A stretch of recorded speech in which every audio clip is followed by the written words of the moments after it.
Sweating in a Bear Suit is a swear-friendly podcast.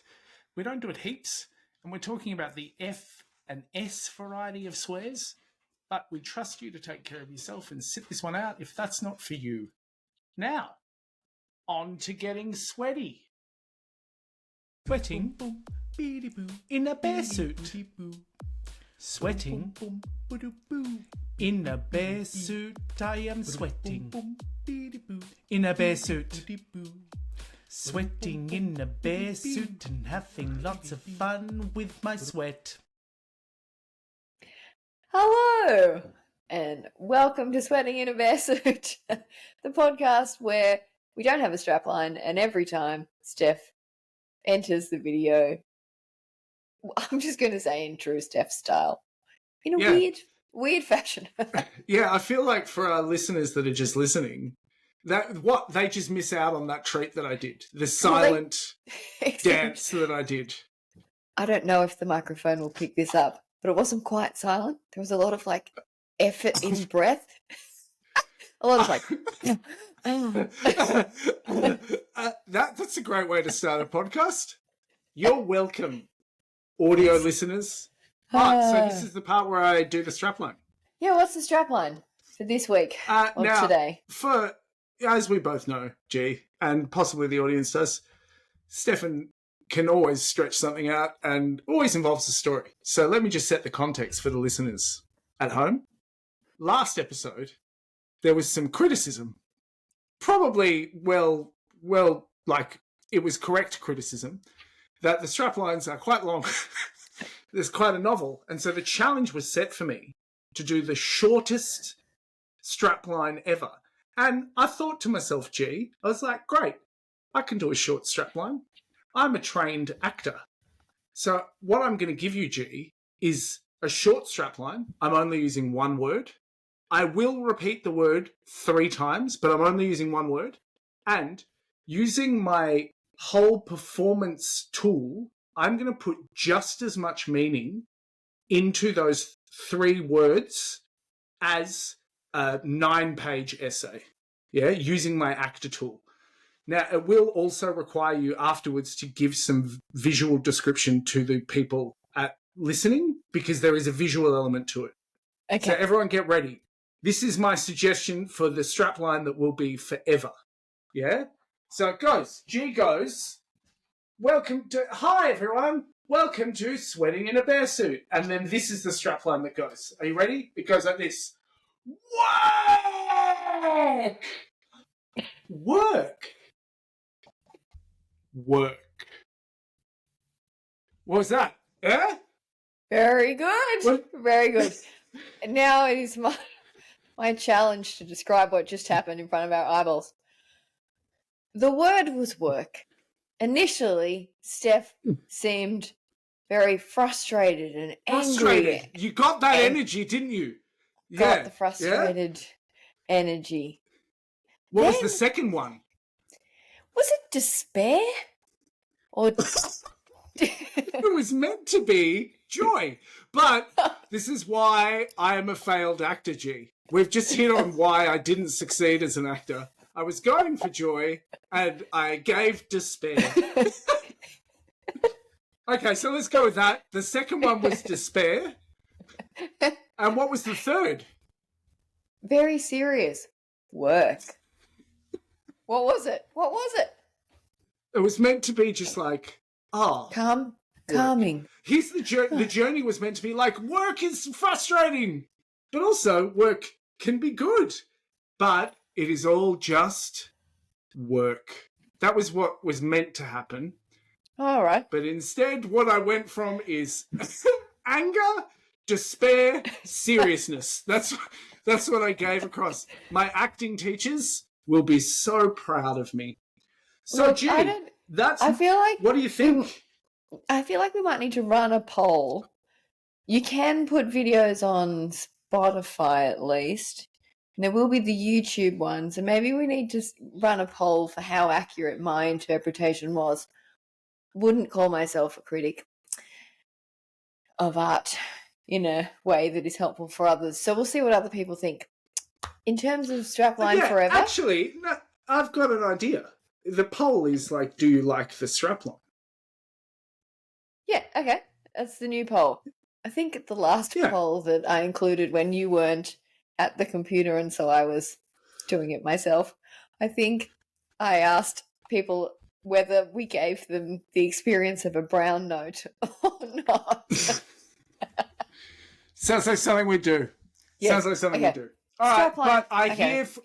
hear from you new strapline next week. That one potentially is not the one. Look, there's something in it. Like, you know, there's that song Work, Work, Work, Work, Work. Yeah. We might get done for copyright. But there's something in this one. Can I just tell you, G, sorry, can I stop you for a moment? You know how you just described there's a song, Work, Work, Work, Work, Work? Can I tell you what the title of that song is? Work. What? That's the title of the song. Oh, okay. Well, Yeah. may or may not work for us. We'll find out. Maybe give it another go for next week. Mate, I will, gladly. Great. Cool. So today, we're talking about what might help. We're doing a brown chat. This is a weird order to tell you things in. Anyway, last episode, right? We were discussing brown paper chats. One day I will get this right. Brown paper chats. We wrote a thing called brown paper. We chat about it. What we found ourselves doing last time is just explaining the chapter, because I would ask Steph a question and Steph loves an academic rant, and I quite like listening to the academic rant. So we found ourselves in this, and when we reflected on it, which we do a lot, we reflect on our work to try and improve it. We're big on that. We discovered that might not be so helpful because you can literally just read the brown paper. The goal of the brown paper chats was to explore the ideas, talk about them, have a conversation. Far more entertaining for those that don't like academic rants.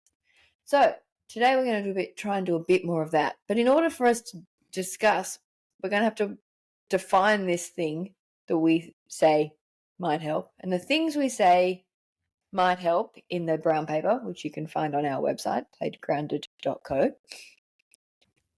System psychodynamics and play. So first, Steph, what are those things? They are really interesting things.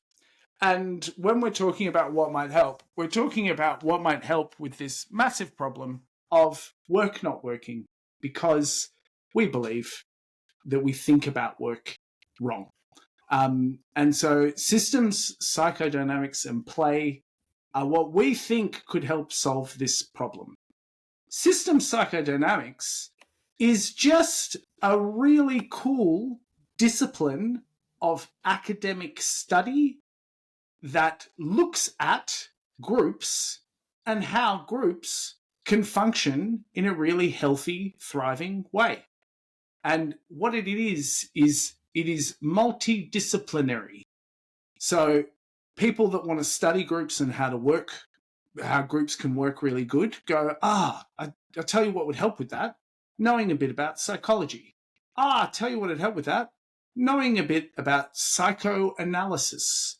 It'd be really good to know about management theory. It'd also be really good to know about politics, philosophy, systems thinking, any discipline of academic study that looks at anything that might help a group. System psychodynamics kind of grabs it all together and then thinks about the problems that groups face. Predominantly, it looks at businesses, but it also looks at religious groups, national groups, any group of people that is trying to achieve a task. And that is system psychodynamics. Did I define it well without going on too long? Very good. Very good. Okay. The other thing, before we get into chat, I feel like it's important to define both things because we use them. We will talk about both of them. The other thing we say might help is play. What do we mean by play, Steph? Because it's not compulsory fun. What is it? Yeah. We love talking about this because we think play needs to be defined, because we think there are some misconceptions around play. And so the definition of play that we take is from the School of Systems Psychodynamics, specifically from early childhood development and the field of psychoanalytic study. So play, as we use the term, is the space that is created between a primary caregiver and a baby that helps that baby figure out the world. All that means is when a human is becoming a human, their brain is a computer that is switching on, and it needs to figure out literally everything. How gravity works, what emotions are, how their fingers work, why they, like the experience of pooing, like everything needs to be figured out. And that can be really terrifying for any organism that just suddenly finds themselves aware. And in order to do the exploration of all of those things, they need some figure of authority that facilitates a safe enough space for them to engage with the world and explore and get the bumps and the bruises and do all that kind of stuff. And the way that we do that as humans is we play with babies. And that's a really academic way of saying something that everyone knows. When a baby is put in your arms, you don't go, let me tell you about gravity. What you do is you go, hi. And then you look for the signals from the baby as to what they're exploring, and you encourage them to do that within some form of safety. That is the mechanism of play. And that's what we're talking about when we talk about play, because we believe that that innate trait that's in all human beings is how we explore, create, connect with each other, collaborate, and do all the cool stuff that lets us find out about the world and solve problems. Awesome. So what, in a work context, what does that mean? If we are playing, we are enjoying the difficult task of learning. And we argue that the difference between the Industrial Revolution and now is that it is an absolute requirement to not just learn how to get better at the thing that you're doing, but to get to learn about what's going on around you, to learn about people, to learn about new technologies, to learn about new systems, so that you can improve the way you are working in your group and create cool things like flying cars. Amazing. Can I flip the script, G? Go for it. So I would love to hear from you. These concepts of like system psychodynamics and play, you came across them as, because we have a relationship working together, you came across them as I was off in academia studying while we were working together.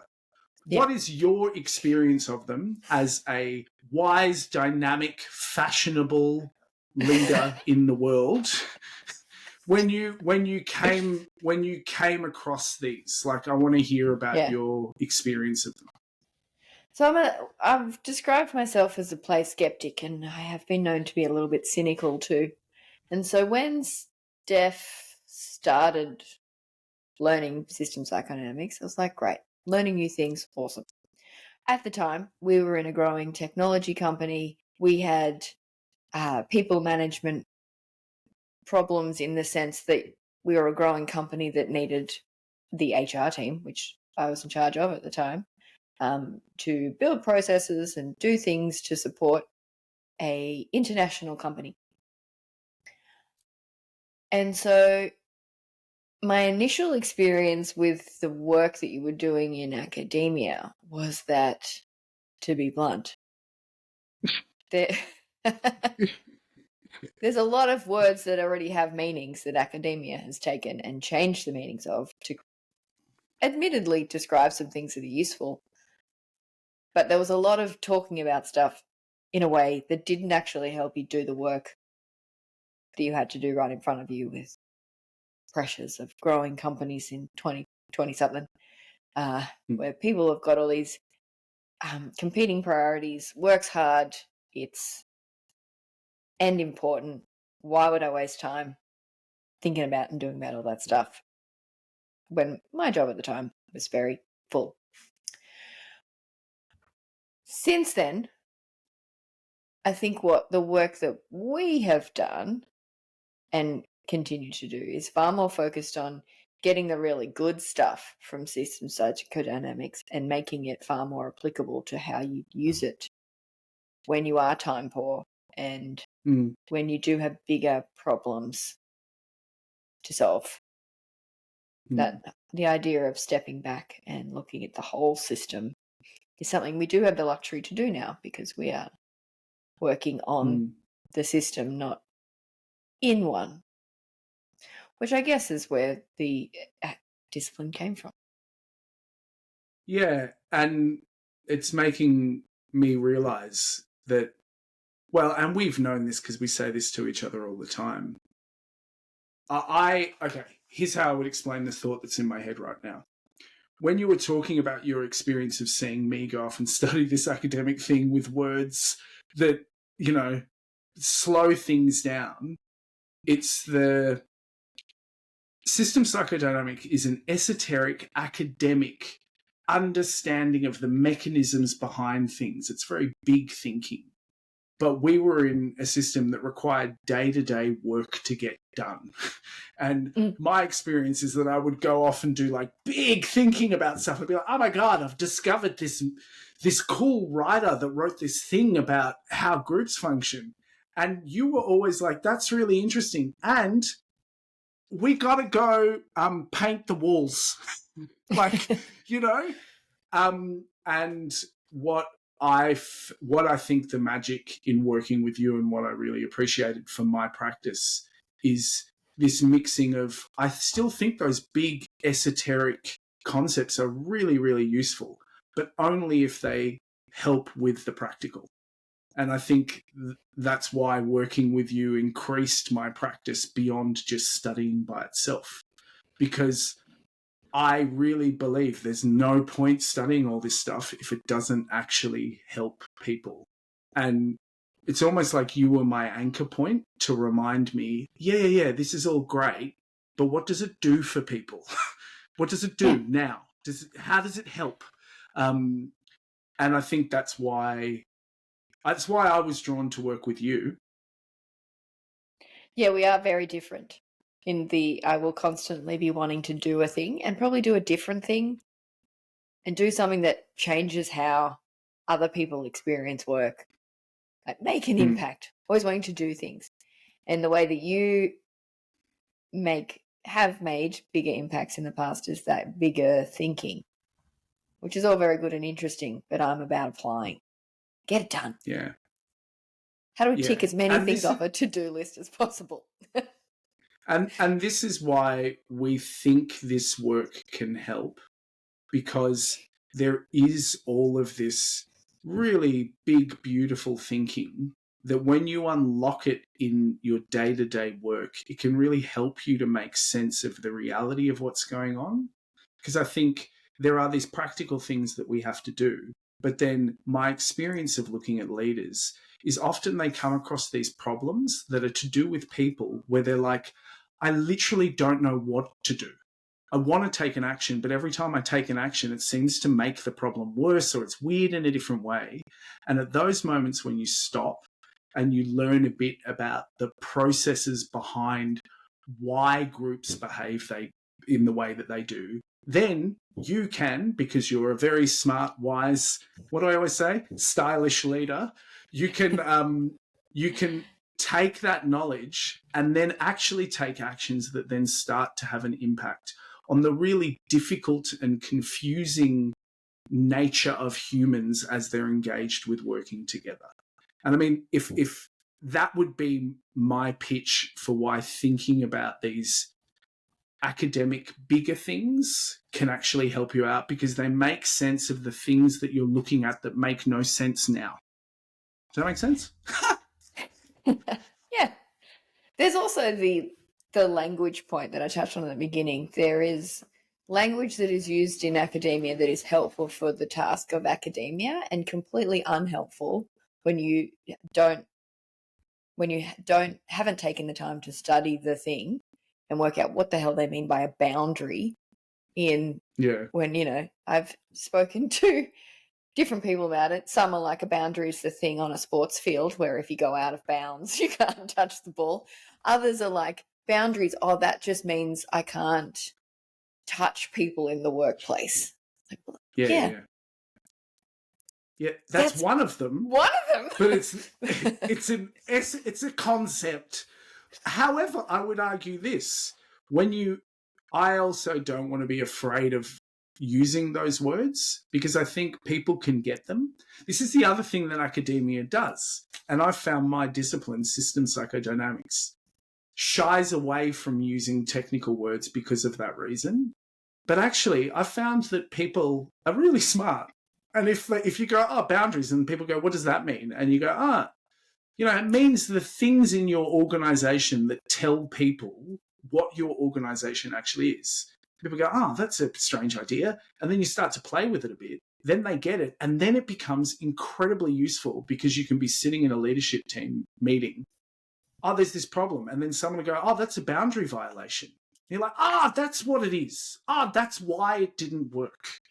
Cool. Well, we've got to work on that thing, Or we haven't discussed the boundary in the first place, which is far more likely at the moment.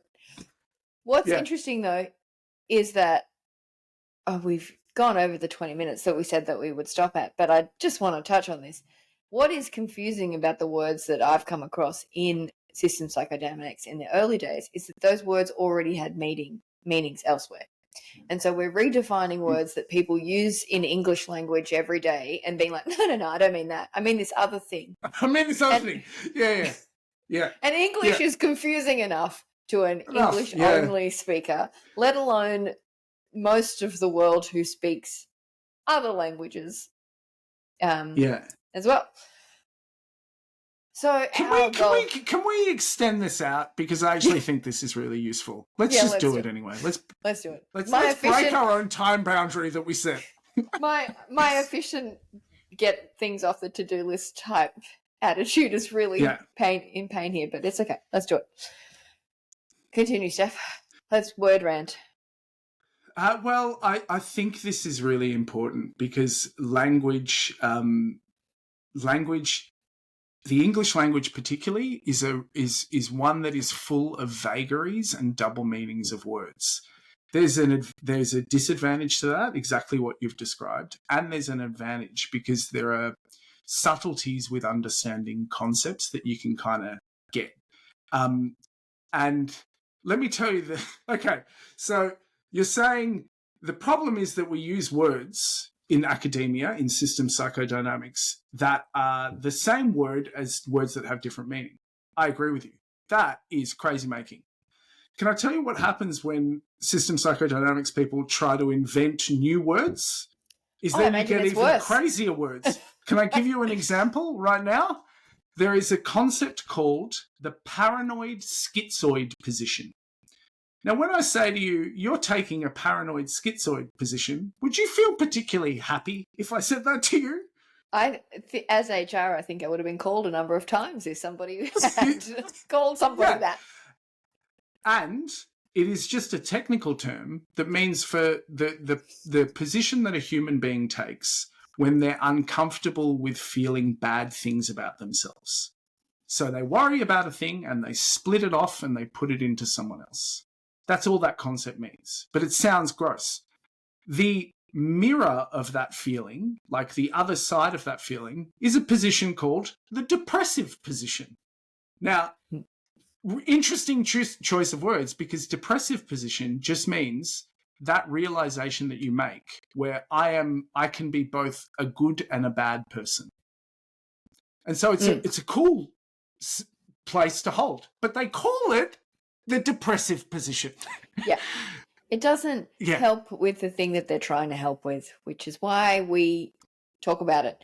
Because the thing that system psychodynamics did for me wasn't that I will say I don't like the terms. I haven't found one that I'm like, that's really great, possibly except for boundaries. And even then I have problems with it.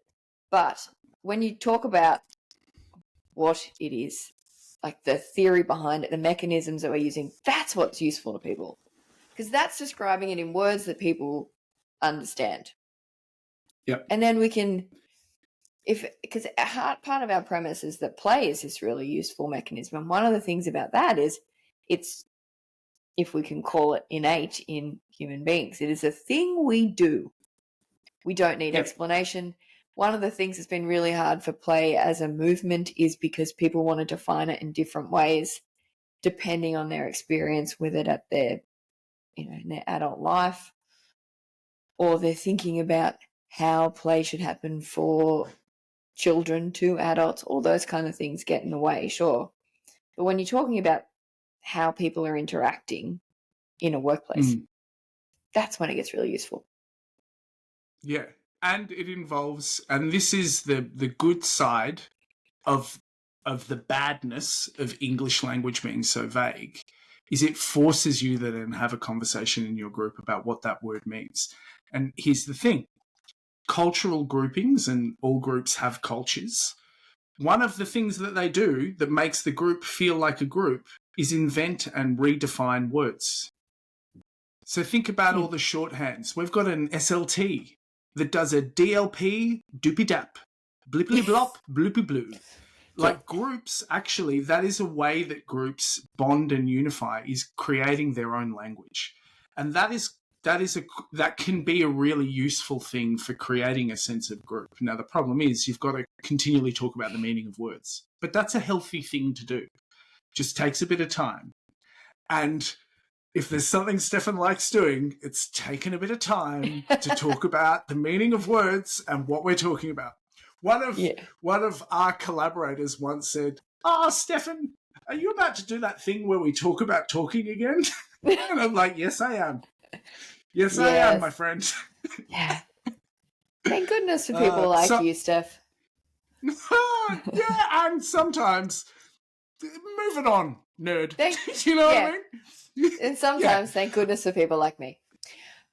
Like now. I do want to... Is it okay if I add one more point? Sure, let's do it. Well, I think this also comes down to that point that you said about the meaning is more important than the word itself. So the concept behind the word is really useful. I think the reason why I deeply connect with that is having grown up around people that don't speak English as a first language. I have always been more attached to the meaning of words than the actual word that is being spoken. And when I'm talking, I'm contacting the meaning behind the word, not the word itself, because you can communicate very complex thoughts, as I did at the start of this podcast. Yes. Exactly. By having a sense of what it is that you're trying to communicate. And that's a really useful tip for anyone that is trying to communicate to a group or public speaking. Contacting the thought behind the word will make you communicate more effectively 100% of the time. End of rant. This is excellent, because the rant that I will try and make short that comes off that is, I think the reason why the words and meanings that disciplines like system psychodynamics invent, why I don't like them, is because I feel like it's an exclusionary thing rather than an inclusionary thing. And there's this front that one could argue academics and business people put on for lack of confidence in their own smarts, to, hey, look how smart I am with my fancy words. And we are far more about, the goal is to communicate, help people work, make work better. So let's just talk in a way people understand. And it's why at the beginning of every podcast, we will say, this is a fuck and shit friendly podcast, because we don't, despite what our mothers have said, we don't feel the need to speak fancy words to demonstrate the complex concepts that we're trying to talk about. Yeah, I'm so sorry, Connie. And and that's a wonderful call to action, because, okay, can I try to end the thing with your saying? I think I've got a great. Are you ready? Yeah. I'm going to do ready. the lead out. all right, so we're ready to finish now. And then we go, oh, yeah, because what we really care about is there are all these exclusionary words that cut us off from the amazing ideas of the thing. And we want to unlock the meaning of those words because we've got really important things to do, like making flying cars. Yes. That's Good the one, end. Stef. Bye, That's the end. everyone. Bye, everyone.